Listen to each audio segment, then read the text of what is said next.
Are ultrasonic meters right for your water utility? Today, many utilities are evaluating whether the mechanical meters that they've relied on for decades are still the right fit, or whether it's time to transition to ultrasonic metering. To help simplify that decision, I've boiled it down to 4 fundamental principles between mechanical and electronic metering, and how those differences apply both across residential and commercial applications. Be sure to stay tuned to the very end, where I will share a bonus application for ultrasonic metering that most utilities aren't thinking about. Let's start with the basics, how ultrasonic meters work. Ultrasonic meters are electronic meters with no moving parts. Instead of relying on mechanical components, they use transducers installed in the flow stream to send sound waves both upstream and downstream. By measuring the difference in travel time between those sound waves, the meter determines the water velocity and precisely calculates consumption. Because there are no moving parts to wear or degrade, the accuracy that you have on day 1 is the accuracy that you can expect for the life of the meter. When utilities evaluate ultrasonic meters versus mechanical meters, there are 4 primary considerations that typically factor into this decision. First, performance in water with sediments or particulates. Mechanical meters have a long and proven track record in systems with high water quality and little to no sediment. In those environments, they can last for many years and perform extremely well. However, mechanical meters rely on moving components that are subject to wear over time, especially in systems with sand, debris, or other particulates. In these conditions, ultrasonic meters offer a clear advantage. Because they have no moving parts, they're not affected by the wear caused by particulates, allowing them to maintain consistent accuracy over the life of the meter while reducing maintenance and the need to replace components. Second, expanded operating range. Because ultrasonic meters measure flow electronically, they provide a wider effective operating range than mechanical meters. This allows them to capture very low continuous flows, such as very small leaks and drips, while performing reliably at high flow rates. This expanded range benefits residential services through improved leak detection and revenue recovery, and it benefits commercial and industrial accounts by ensuring accurate measurement across highly variable demand profiles.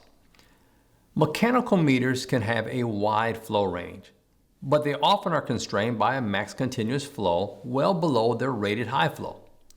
Ultrasonic meters, by contrast, are not limited in the same way and can operate continuously up to their full high flow specification. Third, size and weight.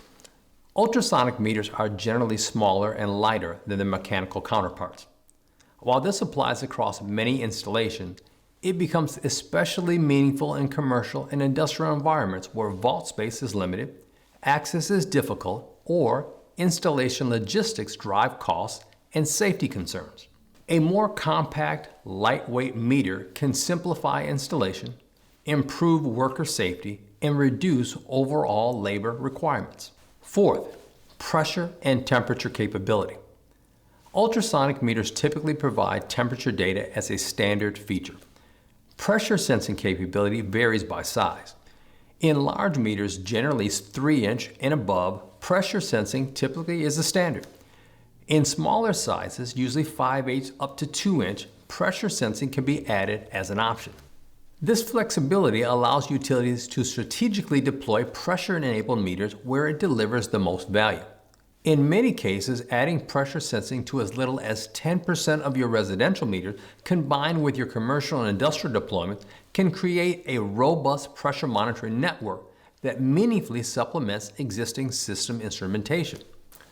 When you evaluate ultrasonic meters across these 4 areas, resistance to particulates, expanded operating range, physical size, and added pressure and temperature data, it becomes clear why many utilities are choosing to deploy electronic meter technology based on their unique conditions and operational goals.